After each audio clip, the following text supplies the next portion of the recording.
for that wonderful introduction now that you can hear me. And I know some of us come in hot.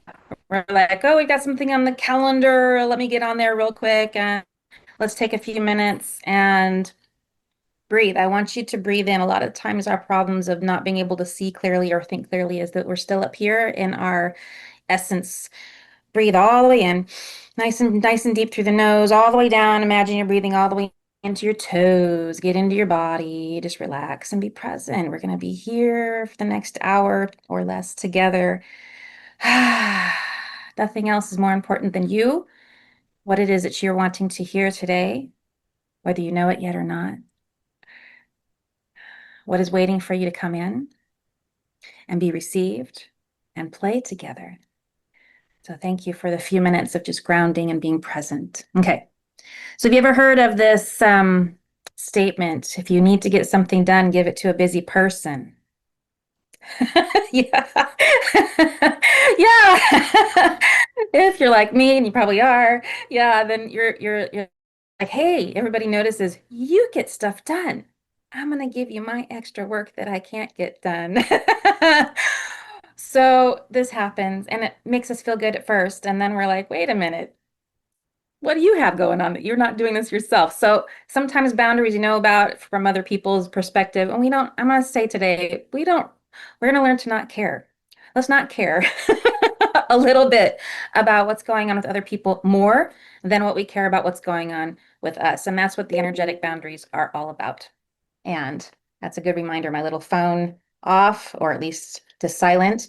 And I want to get started with a few ideas. How many of you have trouble or are willing to admit that you have trouble saying no when you're asked to do something for others? Yeah. Okay. Yeah. Gail's like, no.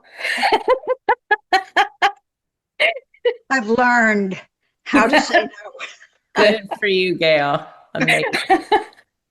Yeah, it's something. I have a theory. It's a working theory. I'm just entering into menopause, and I think when the body becomes resistant to cortisol, we also get resistant to BS. So welcome to the club of really making sure that we take care of ourselves first. And that's what the energetic boundaries are all about, because when other people are pulling on us, and even when we're pulling on ourselves and we don't realize that we're getting our energy drained as a result, we need a way to stop, to audit, to go, "Oh, wait a minute, this isn't what I signed up for. Let's reassess." And it's okay to do that. I don't know when permission was stopped for reassessing. When another person makes an agreement with you and then they change their side, you get an opportunity to change your side too. So let's play in that field today. We don't have a huge group, so we don't have to go into breakouts unless other people join us, but I would love to kind of just do a short intro on kind of what I use. You're more than welcome to adopt. And then we've got some breakout questions that I want to discuss, because I believe in learning from others. And that's why we're here. Learn from others and put your best foot forward for maybe hearing something new that you didn't know about before. So, this is my foundation. Boundaries are energy management, not defense. A lot of times people hear boundaries and they immediately think this is for other people to pay attention to, as if you're wearing a t-shirt with all of your boundaries written out and they're supposed to read them and just pay attention and like obey. Have you ever felt that way? Like, okay.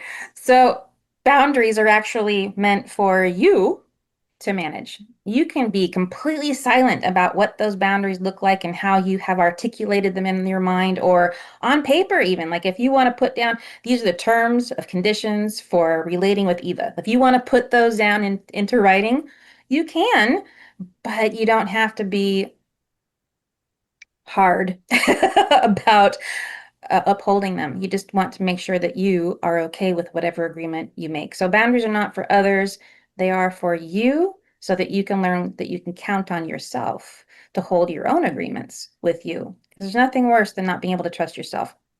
Trust me. Counterintuitive. There you go. So healthy boundaries, they regulate flow, what you allow in, what you give out. and where energy gets preserved. Why would you want to preserve energy? For healing, for downtime, for reflection, for the things that we get too tired at the end of the day because we got the to-do list to actually work on. I know, like I get there too. I get to the point where I'm like, you know what? I'm just not going to wash my face off with all of this makeup tonight. I'm just going to go to bed because I'm that tired. I'll worry about it in the morning. That's a bad habit. But I think even the best of us do it. So, that's kind of the basic of how I get around what are boundaries. And that may seem like it's simplistic, but I think everybody needs reminding of that. Overgiving is a symptom. There's often underlying guilt in there, or you're hoping that somebody will give you permission. But high achievers often bleed energy by filling roles that aren't theirs. They're rescuers, they're mediators, they're pleasers. You can be all those things if you want to, but they're draining you. I was just witness to this on the Alaska Healing Cruise. We had a small group of 5 other women who were there to receive healings, and one of them was a fixer. One of them decided to be an tech incompetent. I'm not saying they were an incompetent individual. I'm saying they just didn't, tech was like not their deal. And so every time there was something tech related, the tech incompetent checked out, and the person who was the saver, always wanting to save and please and make sure everybody had what they wanted to jump in. And I watched that energy dissipate as we cleared away all of the excess clutter in their energetic field. And the tech incompetent stepped up into a role of, I got this. I can do this. I can figure it out. There's a way, you know? And then the person who was the fixer, the saver, she just backed off. She just started saying no. And I did not give them this. They just started to do that all on their own. So it's amazing when we balance ourselves energetically, what boundaries show up for us automatically. It's really cool. So we don't, in other words, there's an easy way to do it, and then there's a manual way to do it. And that's true with everything I find. All right. The other thing, in overgiving, it creates exhaustion, resentment, eventually physical, emotional breakdown, not to mention the possible loss of a relationship. You can watch relationships erode due to one person not knowing or wanting to let's see, one person that doesn't know that they're taking advantage. That's possible. And another person who's like, I don't know how to speak up and defend myself. That was my marriage. That might be oversharing, but that was my marriage. So, so there you go. I have learned my lesson. Like Gail, we have things, people in our lives to teach us of the lessons that we need to learn. I believe that.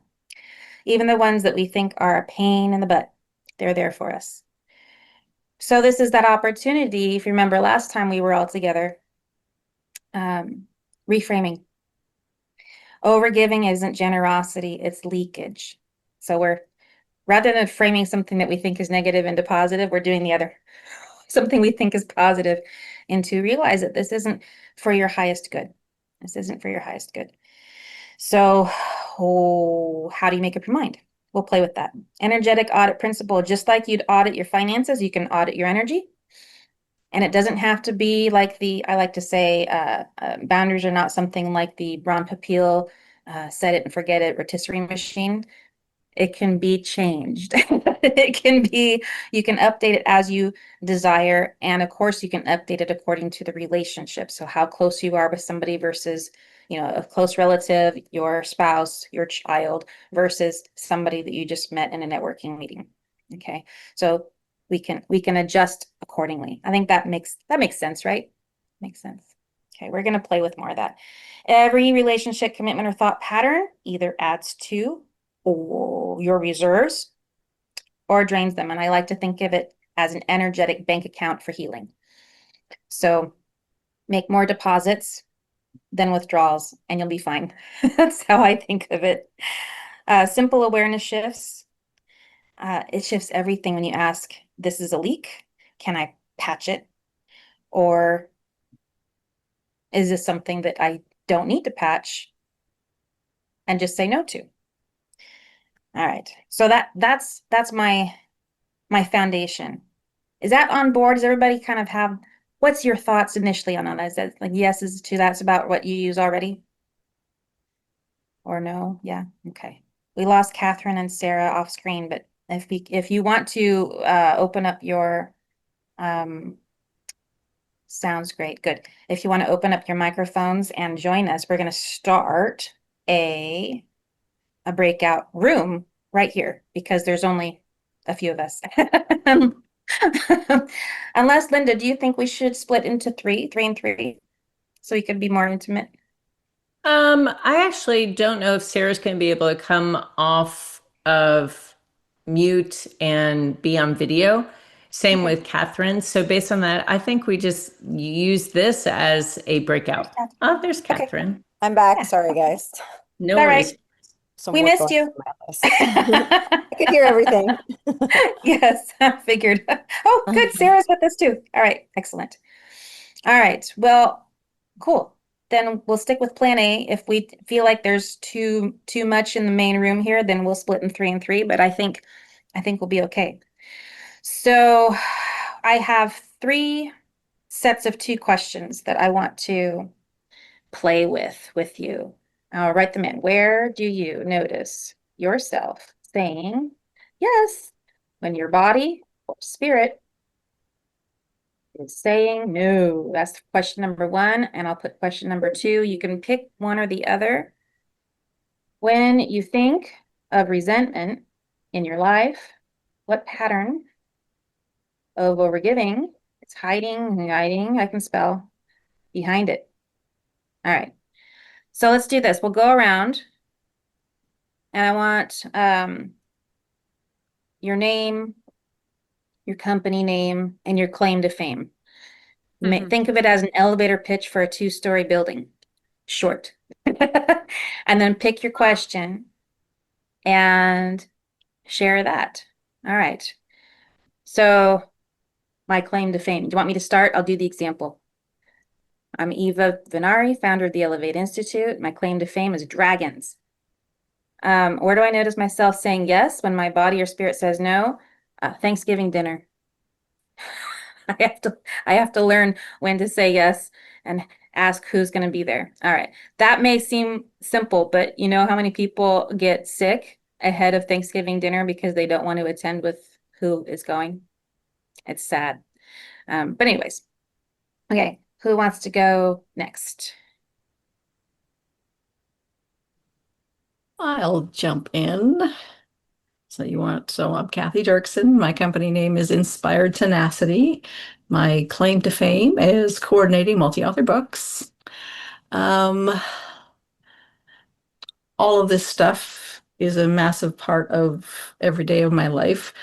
And I started it in my marriage when being the person that did everything and letting him do nothing, literally. And then that was obviously part of why we split up. I thought if I'm doing everything myself, I might as well just be by myself. So, Is but then of this course, then the, oh, sorry, go ahead.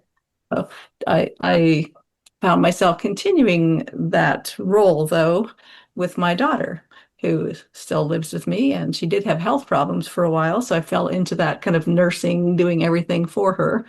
And now that she is physically able to do things, I still find myself doing stupid little things for her that she could just get off her ass and do herself.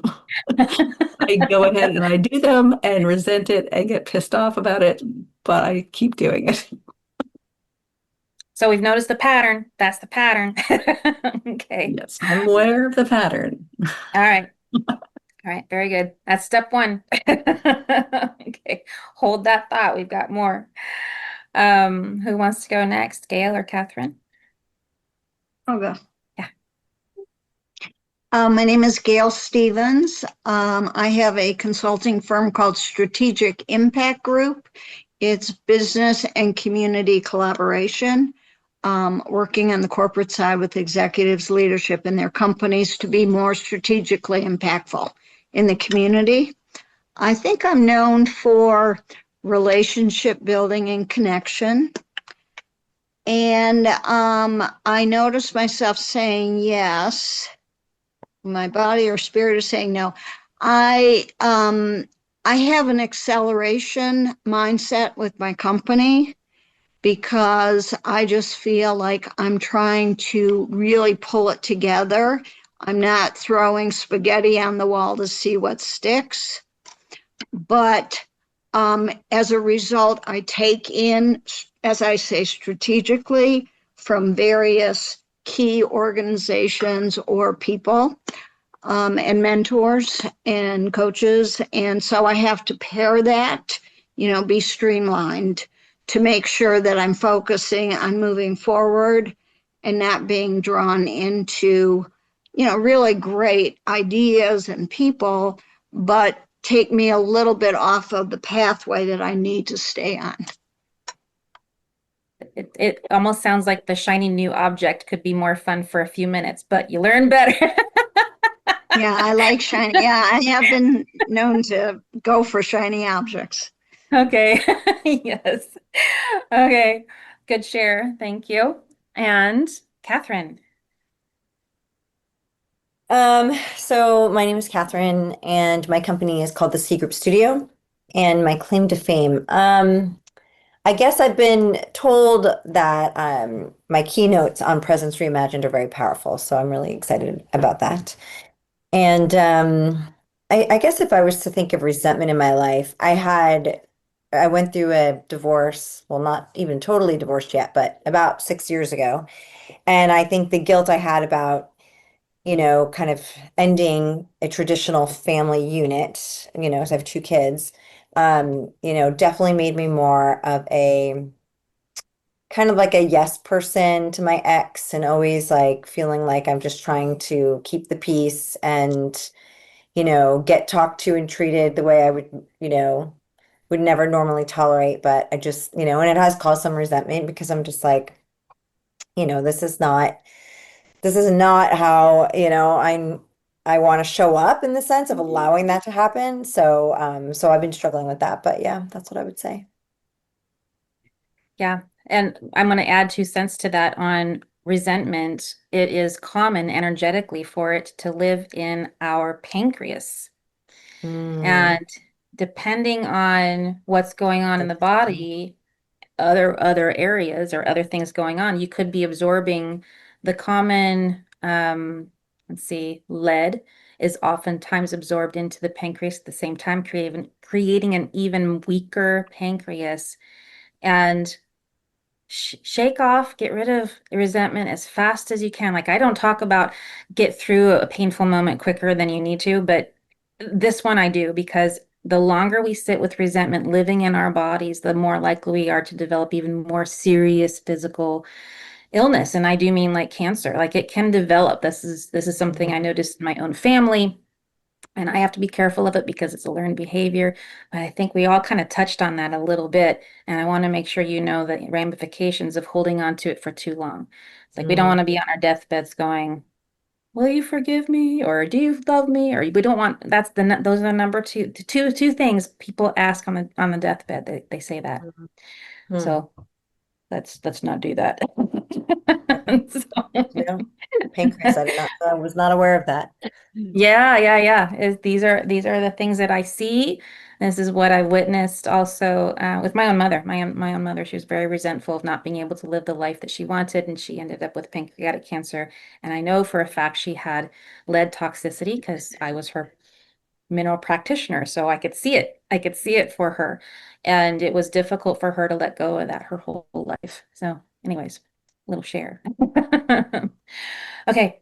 Sarah, you're back with us. Would you like to go next?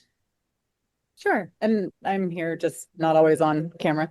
Got it. Sure. I'm Sarah Jones Thomas. I design custom clothing, and my company is called Sarah Jones, which is my maiden name, but that's the name of my collection.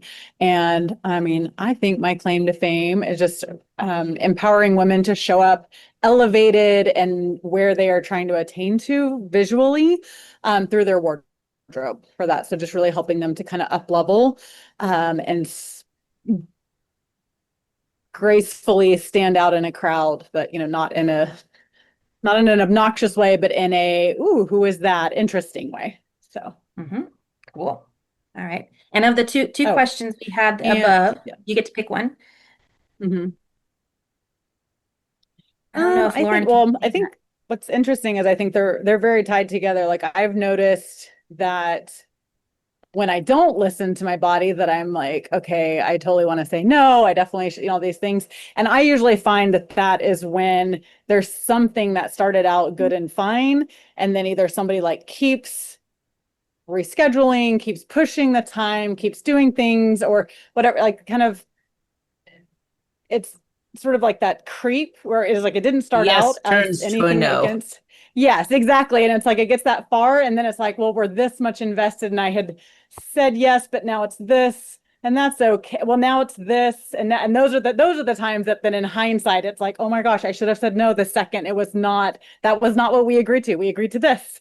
This is So I think that giving myself permission to, as things start to creep or as schedules start to change or different things, if it's becoming a no, not being afraid to say, you know what, this doesn't work anymore. This worked, that doesn't work. And I think that's when it's that slippery slope of, whether it's scheduling or whatever it is, that creep without, I think just trusting myself to speak up and say, hey, this either, whatever this deal needs to change, or we have to reschedule or whatever that is, versus being overly accommodating to other people's changes. So that's a really good point, Sarah. That's a common experience. Yeah. Yeah, it's very common. And it can be difficult to feel you almost want to take it or for me, I'll speak about me. I take it a little bit personally, and I'm like, wait a minute, why aren't you like taking care of your time schedule? I understand once with communication, you take it and it becomes habitual. That requires now a conversation that may feel difficult if you're not used to maintaining your boundaries. This is what maintaining your boundaries is all about. It's like, well, maybe we're not a good fit. And if that doesn't correct things, then it's a matter of it, and the crazy thing is humanity, our humanness says, but I put so much time and effort into this. And okay, well, what if you continue putting time and effort into it, but things fall apart because of what's going on their scheduling calendar side? Anyways, so it's like, the other okay, thing how I've really much? learned is the more I go, like when I do bend and go over and above and all that, like really like that, those become the problem people, whether it's personally or professionally. They become the Yeah, ones that like then they start like it's like you didn't set the standard on how to be treated or that the boundaries of that relationship, and the more you try to accommodate, just it always goes downhill, it versus comes if up you held again. your ground to begin with, the relationship stays fine. And I always tell people, good fences make good neighbors. Like that's the more you try to accommodate, a lot of times it's the downfall of whatever that relationship was. So Yep, yep. I think that's true, especially with children. So, It looks like Lauren's joined us now. yes, It's yes, so Lauren good. is with us. Hi, Lauren. How are you? You're on mute, You're my on friend. mute, hon. I There we know. go. I know. Okay. I know. All right. Do I you, do you feel up for joining us with discussion? You just want to listen and be in a I space just that's don't safe? know. It's just it's been the past since 11 a.m. this morning. I've been dealing with this complete disaster that I came here because it said power hour and because Linda was going to be here. So that's, Okay. Thank you. Um, Well, yeah. well, I mean, this I actually can quickly is a share. great place for you to Yeah, share if you I can want quickly to. share what happened. Um, I so I was with somebody for 5 years, and we are not no longer together. But he was my main support network. I am a single mom, and I had referred. I'm a realtor as well as a lawyer, and I had referred a client to him that was a friend of mine and had been a friend of his when they were teenagers in Florida. So I asked her, I don't sell real estate directly. I said, is it okay if I refer you to Craig? Yes, this is a great fit. Seemed good. Um, we got a really great price for her. I really wasn't involved because I'm the referral agent. Well, guess what?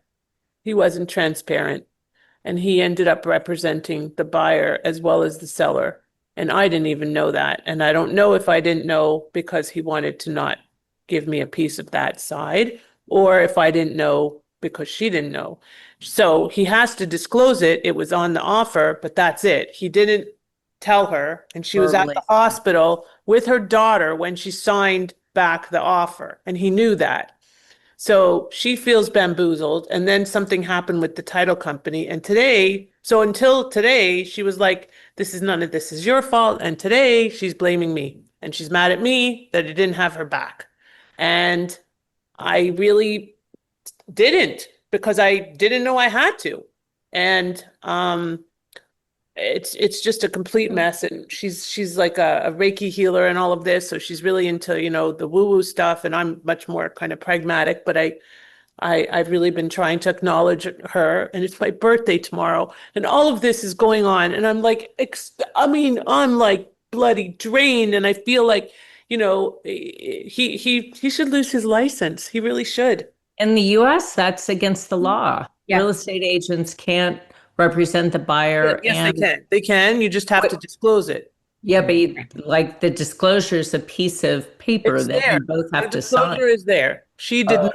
She was in the hospital. He did not specifically tell her. He should have, and it is there, but he didn't, you know, like as a friend, whatever. And he didn't tell me. I found out from her.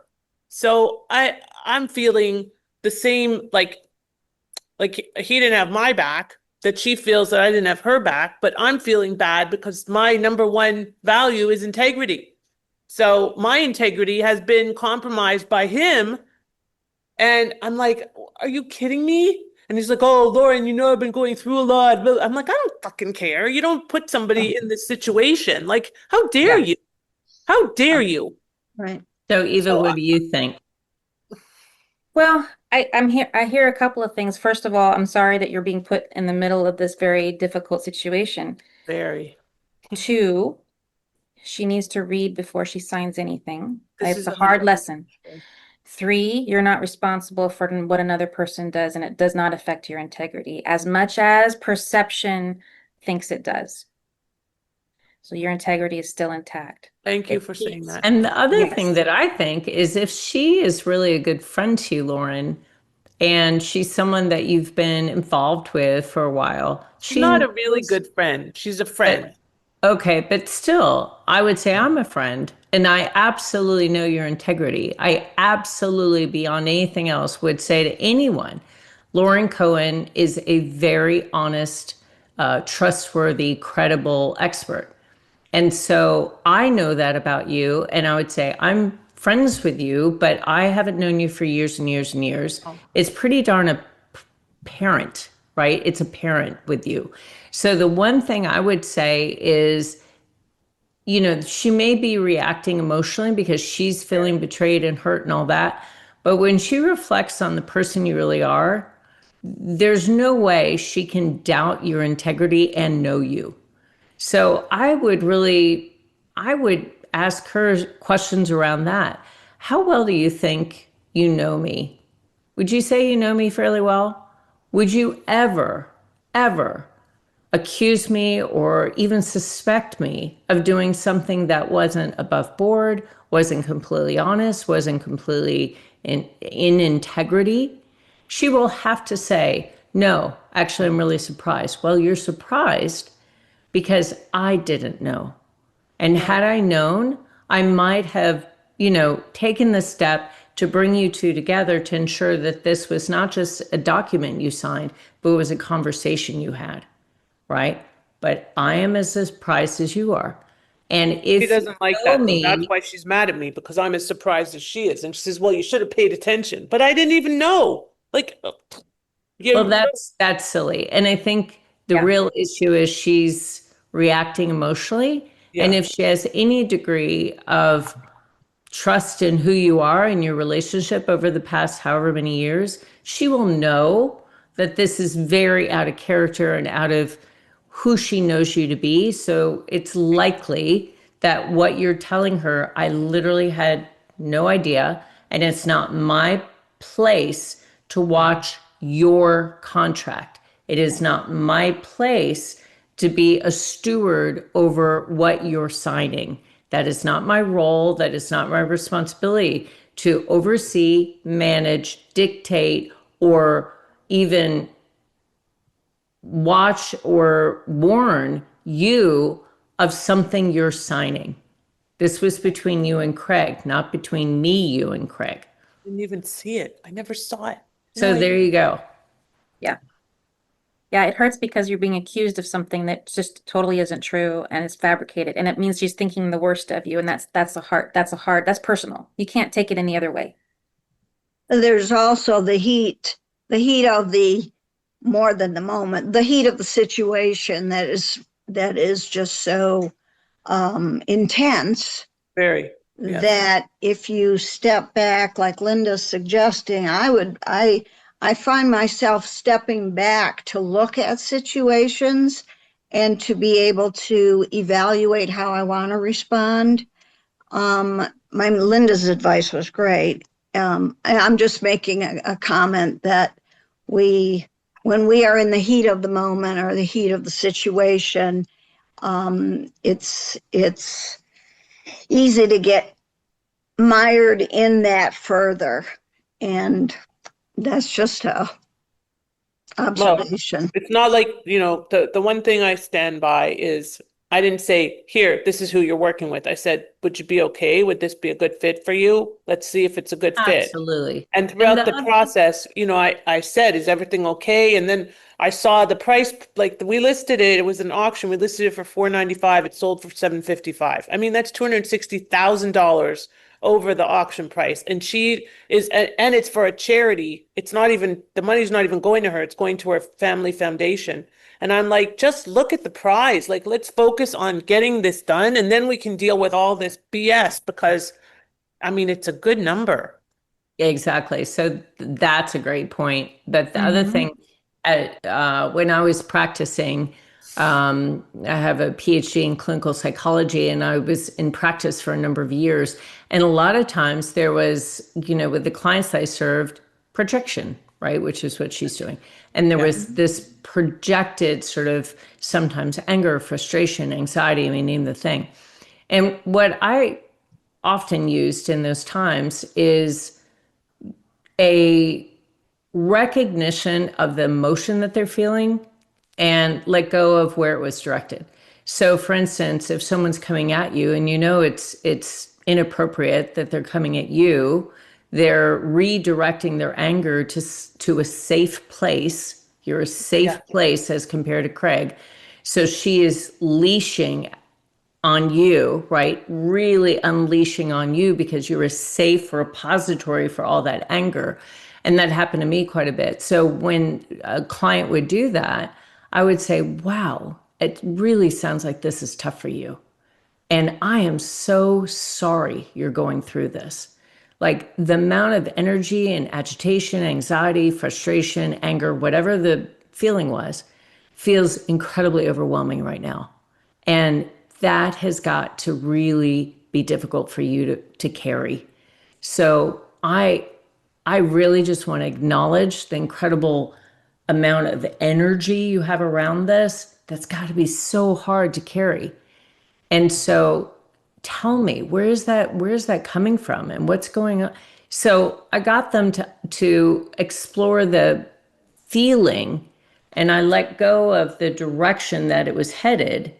And then eventually they would get to a place where they could name the real source of that anger, frustration, anxiety, whatever, right? And they'd say, I'm so sorry I took it out on you. It's just that this is really hard. And I just feel like you didn't give me a heads up that this was going to happen, or you didn't. And it's like, well, I don't have a crystal ball and I'm not a mind reader. So I would never know sort of the outcome of this, but I understand the emotional reaction you're having, and I sympathize and empathize with it. And sometimes that's all people really need to hear. Be validated. Mm-hmm. Yeah. Yeah. Thank you. What do you think, Eva? I'm afraid I cut you off there for a minute. I was at the end of what I was going to say, and what you were expounding upon is better and more complete than I was going to. So thank you. Yeah. And thank you for sharing all of that with us, Lauren, because that lets us know or confirms we are a safe place. We're not here to judge anybody. Thank you. So, Linda, did you want to participate in this lovely exercise? Oh, dude, this is my biggest challenge in my life. Like Yeah. my life, like this is it. Anyone who knows me intimately, like Sarah knows me very, very well. There are a lot of people who know me pretty darn well. I'm very much an open book. They will tell you Linda's biggest challenge is being a people pleaser. 100%. And it's also why I am a wonderful leader of community is I believe in collaboration. I believe in extending trust, and I believe in working to the greater good. And I believe in ensuring that everyone has, in this case, the privileges, the benefits, the opportunities of this community in abundance. But of course, in certain circumstances and situations, there are folks who overextend, who really leverage that. And what I've come to is this idea that if it is not fair and equitable to everyone, then it's not good for anyone. And so, how I really leverage this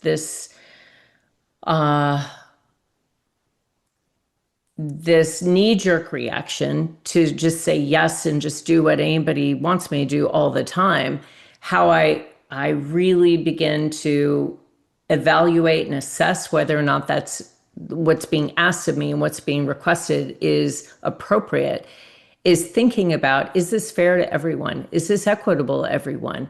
Is this someone who's making an overture, a request, an ask well beyond their either their tier of membership or their service to LeadHERship or whatever the circumstances might be. And if I can say it's for the good of the community, it's fair and equitable to everyone, they're not getting any kind of unique privileges, benefits, opportunities that others don't, and it will help advance their success. It will accelerate their success. Whatever they're asking me for will create measurable impact for that person, then my answer is yes. But the good news is it's no longer just a knee-jerk yes because I want to please everyone. But that is my biggest struggle. I mean, in my entire life, and I can tell you all the reasons why, and I can tell you all my background, I can tell you all my childhood. I can expound on this for days. I know exactly where it comes from. I know exactly what I struggle with.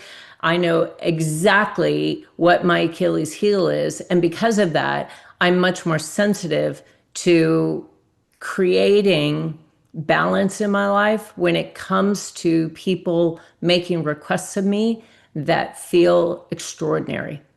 And it's up to me, as Gail said, to say no, right? It's up to me to say that. But now at least I have criteria that I can use to make a very judicious, balanced, measurable, and fair yes or no. It has to be equitable to everyone. Including yourself. Yeah, it will. Yeah, including Because me. the catch-22 with people pleasing is that it pleases you to please others. Well, So, that is so true. And that's why yeah. what I do in life is so perfect for me, right? Because I want to see people succeed. Like I work incredibly hard, huge hours, like crazy hours to make sure that everyone has every advantage to accelerate their success. And when I can say, 75% of our members have doubled the revenue of their businesses in the past year, it's like, okay, that's not all me and that's not all LeadHERship Global, but we're a part of that. And that's meaningful. Yeah. And it's the other part of that. I feel like there's like follow your heart, but take your brain with you kind of attitude is the if it's something that pleases you and doesn't drain you, Yeah, then that would be a good part of the testing too. So, that's really okay, smart. cool. Yeah. Yeah, I love that saying. I heard it for love a long time ago. Let your heart lead you, but take your brain with. Love that. That's memorable. Yeah. So, all right. So we've all shared something that was an Achilles heel, something that we've noticed we want to switch up. So let's move to the second part. Okay, I've got two other questions for you. It just kind of helps focus because if you're like me, then if you have too many options of things to play with, then you might not play with any of them at all because there's just too much. So if we pick one thing that we want to work on, what is one small guilt-free boundary you could test this week? And then where do you still confuse love with sacrifice and how is it costing you? Yeah.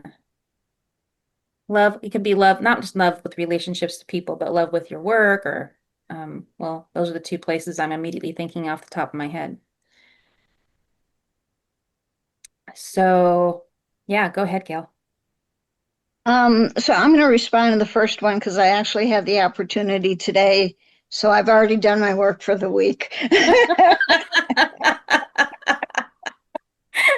I can check that out.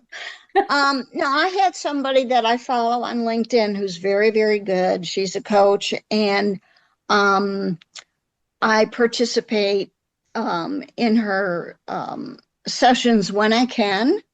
And she private messaged me inviting me to a 6 week coaching that she's doing, which I really appreciated, but I couldn't afford the time, I couldn't afford the focus and the energy, and I couldn't afford the price tag on it. So I just very graciously responded immediately.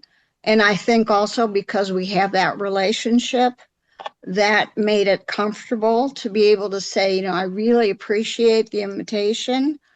However, right now I'm just on, I call it almost overload so that I don't like totally submerge myself in the ocean. But I said, I know it'll be a very valuable session, a coaching program, and please keep me in mind for the future. So I just sort of laid it out. I was comfortable with it. I wasn't defensive and I wasn't like, oh my God, I really want to do this and I'm going to just do it.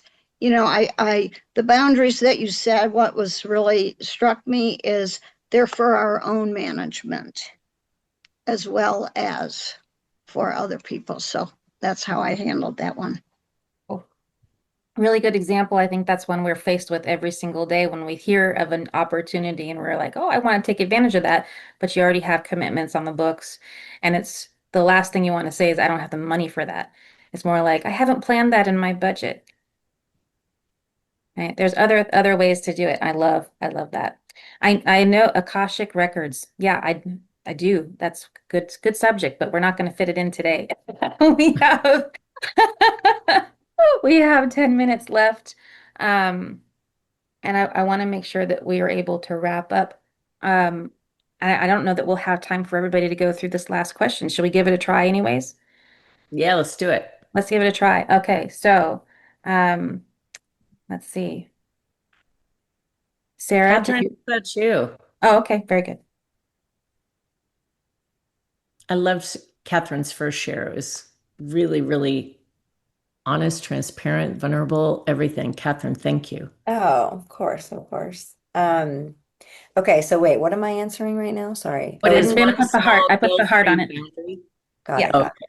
You get to pick one, and then basically it's the bouncing off places where you ended in the last question, and then you can help it along. I think that will help. Where do you still confuse love with sacrifice? I mean, to stay in line with my full transparency, I think, I don't know if I'm even answering this the right way, but I'm struggling with this one relationship I have where this person is extremely important to me in my life. But there has been a lot of toxic parts of the relationship. And so right now we had a little bit of a break this summer. And so right now I'm focusing on like revising this version of this person and trying to see if like I can like trying to see if I can just revise the experience or see a different version that's not. And like today, something came up and a text message came through, and I was like, wow, nope, that's not the version. Like, and previously I would have just been like engaged with the conversation and gotten all triggered and gotten all upset. And I did engage a little bit and I kind of shut it down. But like, I think, I had to like do that for me because I was like, no, this is like I have to give myself my own boundary and saying if this is how you're going to show up, then I'm not available for that. And so, but and I'm still hopeful that there's a sorry, that's my dog. I'm hopeful that there's a version that can materialize that is kind and loving in the way that I want to see that person, if that makes sense. Yeah, it does make sense. There's this fine line we walk with being committed to the relationship and the outcome of the of being in that relationship with the someone and making sure that we're taking care of ourselves and listening to our own inner guidance at the same time. It's so hard. Yeah. So I'll tell you one thing I learned, and I'm still learning this year, is people can't hit a target that you don't paint for them. So if you don't really, and you talk about vulnerability, but if you don't really describe to that person what you need and how you need them to show up, they will never know. They will continue to throw darts, missing the target. And you'll be like, nope, nope, nope, nope. That wasn't it. That wasn't it. That wasn't it. That wasn't it. And even with my husband, who anyone who knows me will tell you, I absolutely adore him. But there are times where his energy is here and mine is here, and it is overwhelming to me, like 90% of the time, honestly. So a lot of times I have to say to him, what I really need from you right now is to bring it down about 5 levels and just have a really calm conversation with me. He's never angry or anything like that. He's like a Labrador puppy. He's just jumping up and down saying, I can't wait A for lot you of to energy. work and chat with me and be with me and play with me. And, and I love it, but it's like, I need you. This is how I need you to be in this moment. But sometimes this larger conversation of this is what I need out of the close relationships I have. I've really learned what works for me and what doesn't. And if this is your path and this is who you are and what you want to be, fantastic. It's just that that's not going to meet my criteria for really close, intimate relationships where you get to be on the inside of what's happening in my life. yeah. So sometimes it's just, time bound, like right now, I need you to calm down or I need whatever. But sometimes it's a larger conversation about, listen, I've really learned some things over the past few years. And what I know about close relationships is there are some non-negotiables that are just true for me. I don't know if that helps or not. Actually, yeah, I really like that. And for whatever reason with this person, it's like I get very reactive instead of responsive. And so it's been such a frustrating thing for me because it's just not how I normally show up in relationships of any kind. And so, and that's such a lovely, pragmatic way to say it. And I'd have to put my big girl pants on and be like, okay, I'm going to be mature And about just level up the conversation and have a Yeah, conversation about the relationship. And right. when you level up and sort of say, and you could begin, how I often begin is, how do you experience our relationship? And what do Mm, you need out of our relationship? Am I being that for you? mm. What is it that So you are good. really looking for? And what do you need from me? Am I being that for you? Mm, And then you can go into this is what I've learned that I really need out of name the kind of relationship it is. And, for me, and I would say this to my husband and my closest friends, how you could love me better is mm. to be X. And then you paint Yeah, the target, right? You paint the circle of what you want them to hit. yeah, yeah. I like that. That's good. That's really helpful. Thank you. We've Yeah, often she's forget a to ask for what we psychologist. want and what we need. Yes, exactly. The psychologist is Yeah. in. Well, I was going to say, so that is excellent, excellent advice. I saw thing this week, and it was saying the potential you see in other people is just what you would do in that situation. Like if you were in their shoes, here's how you could be. So sometimes there's that. But Yeah, that's a really good one. listen to the psychologist. Kathy, what about you? Yeah. But I have a super short, Yeah. guilt-free boundary that I could place this week. I think gratefully, very grateful, I have been extremely busy with a ton of orders and things to cut and everything, and some people coming in town next week, so trying to get all this stuff done. And I also, at the same time, have desperately been wanting to do these new styles that I have planned out and everything. And so the execution of those has been taking a back seat to the orders that I'm filling for clients. And I think I am at a place where I have like 2 more things that like need to be done before I go out of town this weekend. And so these small boundary, I am going to commit to scheduling a couple of hours where this is what I am doing. I am only doing at least, 1 new style or 2 new styles of the things that I am wanting to start making progress towards that. So that is the boundary for myself, and not letting anything and everything take over that space. And, because it's, client meetings and like positive, good things that are, it's like, oh, can I come shop? Like, of course you can come shop, or, different things that are, it's all good things that are taking that space. But I need to just schedule it in and act like it's an appointment with somebody else, because I would not cancel an appointment with somebody else, but it keeps getting pushed. And that's something that I last week really wanted to get done. So I'm in a good place. That is my thing I'm going to do this week.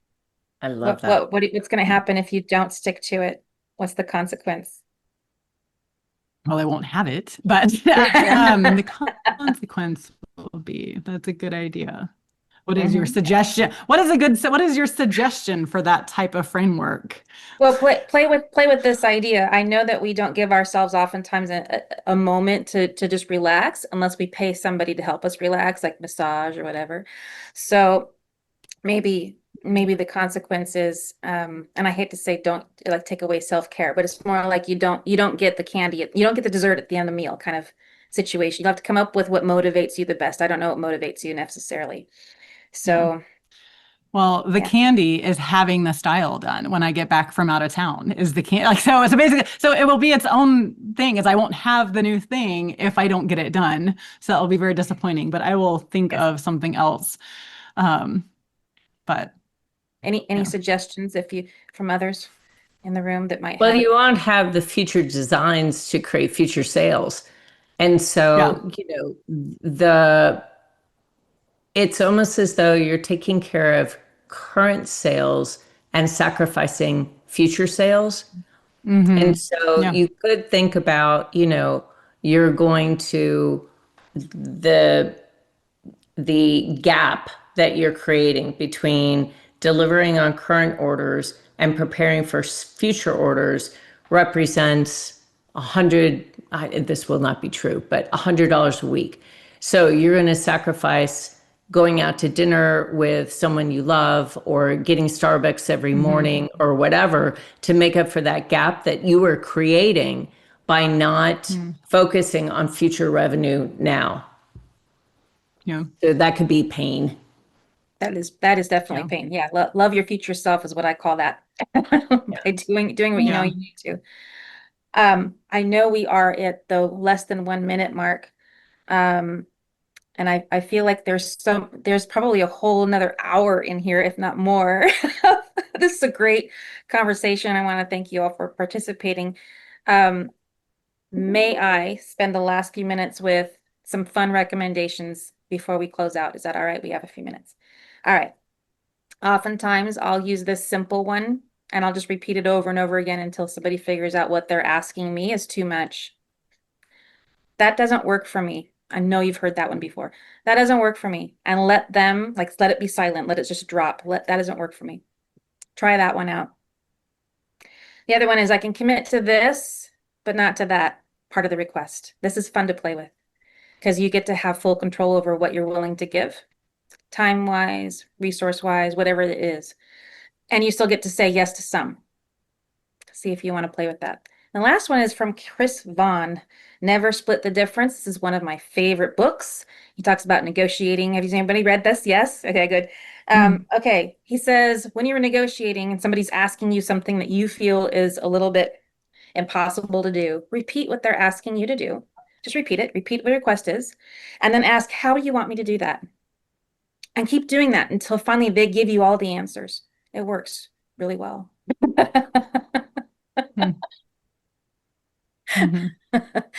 Yeah. And if it turns out that what they're asking for is not for you, you will discover that in the conversation, but be willing to have it. Are those helpful? And this has been a Yeah, I good like it. conversation for everybody. I'm so glad you're all here today. Yes. Yeah, very helpful. All right. And see. I just want to say to Linda, because Linda does so much for us with LeadHERship Global. You can't provide it all for us, and I feel like you want to, and your heart and your generosity is right there. But I think about you so often and wonder, how does she possibly do it I do that to too. stay balanced and sane and giving attention to other important parts of your life? So I just want you to know that I totally feel your generosity, and I'm sure all of us do. And we're so grateful. Thank you, But Gail. you don't think that it all lies on your shoulders. Oh, no, I don't. I got over that 5 years ago. Yep. Okay, good. Yep. Got over that 5 years ago when other people did try to sort of suggest that I need to be more, do more, provide more, et cetera. And I just thought, no, I don't. You have to have some responsibility in your own success. You have to actually take steps to create your own definition of whatever success is. And without a partnership, a two-way partnership, this won't work. Right. So you have to take action, ownership, and accountability for your success and not hold me accountable for creating it for you without your participation. That's crazy. And So that applies to relationships. I mean, I think that applies to everything that we're all dealing with, whatever it is on a daily basis, is that we have to understand where our boundaries are and where that sense of partnership and responsibility is. Because if they're not willing to do it, then I'm out. Yeah. I'm with you. what Because a I can't great way to provide it end all. today's session. You just summed it That up, was Gail. great. That was beautiful.